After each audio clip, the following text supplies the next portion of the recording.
Radu. Let's go to Trent in Columbia, Maryland. Hello, Trent.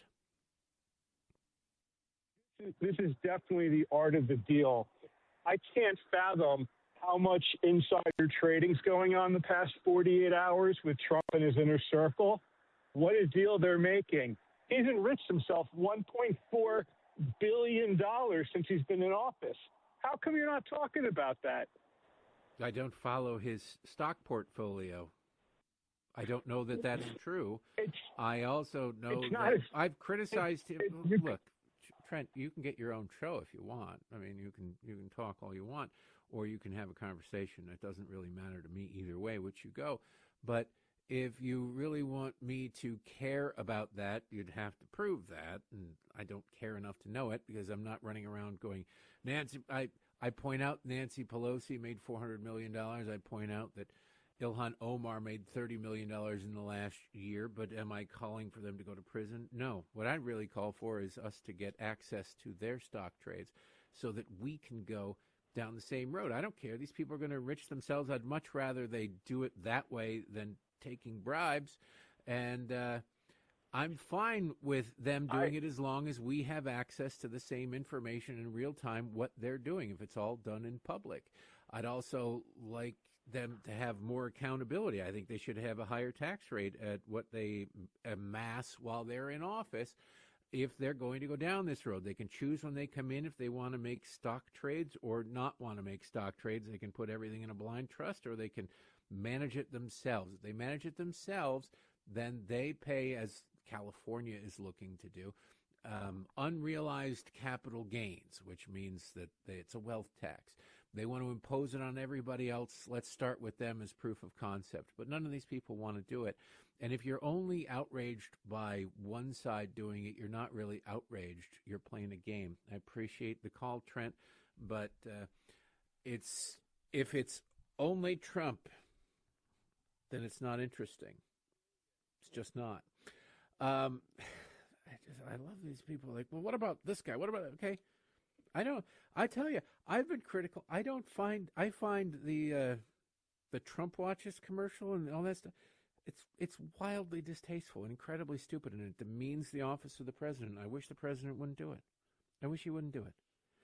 But at least that's honest. People have to buy it for him to make money off of it, whereas Nancy Pelosi gets 20 years of unfettered access to who's going to get what government contract, acts accordingly while swearing, no, I don't make any stock trades. My husband does. Okay, so you don't talk to your husband?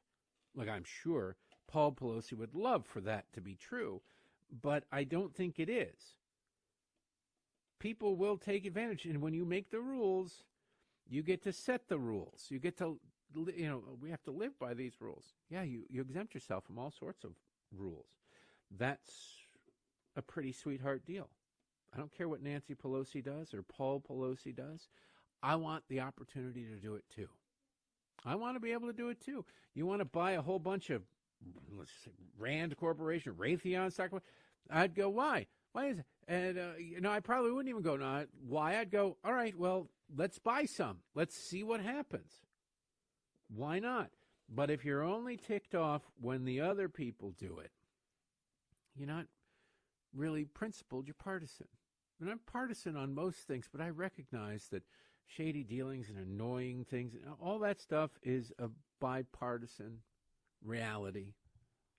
And you should probably get past it and get over it. But to pretend to be righteous because you just hate the president. You hate the president. I didn't, when people talk about Donald Trump, he's been married this many times and blah, blah, blah. Yeah, he has. I didn't vote for him for Pope. I didn't. I wouldn't. I don't care what he does. I voted for President of the United States. There have been really amoral people who have been President of the United States and some moral people who've been President of the United States. None of them married my sister. What the hell do I care? They're personalized. I remember, it's always funny to me when Democrats try to lose arguments they've already won. Like, well, Donald Trump, he cheated on his wife. He had his first wife. He cheated. Okay, yeah. I remember when it was a private matter. He had sex with this woman. Maybe, maybe not. But I remember when Bill Clinton had sex with an intern, and you guys lectured me about how that was a private matter and irrelevant to any and everything. And if it doesn't bother his wife, why should it bother her? Whatever. You won that argument. Congratulations. There was a time when what Bill Clinton did would have ruined somebody's political career. Would have.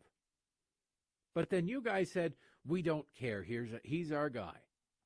We don't care about Kathleen Willey. We don't care about Juanita Broaddrick. We don't care. When you got Nina Totenberg going on NPR or PBS or whatever it was, one of the two, it was one of the publics, saying, if it keeps abortion legal, give me some knee pads. I'm fine with that. When you have a so-called journalist who suffered no consequences for that, by the way, professionally, when you have somebody saying that, you just have to look at it and go, all right, well, fine. Those are the new standards. So don't be shocked and disgusted when we accept that you've set the new standards. Okay? You've decided what the standards are. We're going with it. And suddenly, oh my goodness, it can't be. But Donald Trump. Yeah, what about Donald Trump? I'd take Donald Trump over Bill Clinton 6 days a week and twice on Sunday. But would I want either of them to marry my sister? Not really. I mean, Trump more than Clinton because at least Trump's rich. I guess Bill's rich too now. But no, I'd still want Bill to suffer. He chose Hillary. He gave us Hillary. That's his fault. At least Donald gave us Melania. We win in that one. Off we go with the magic sounder to the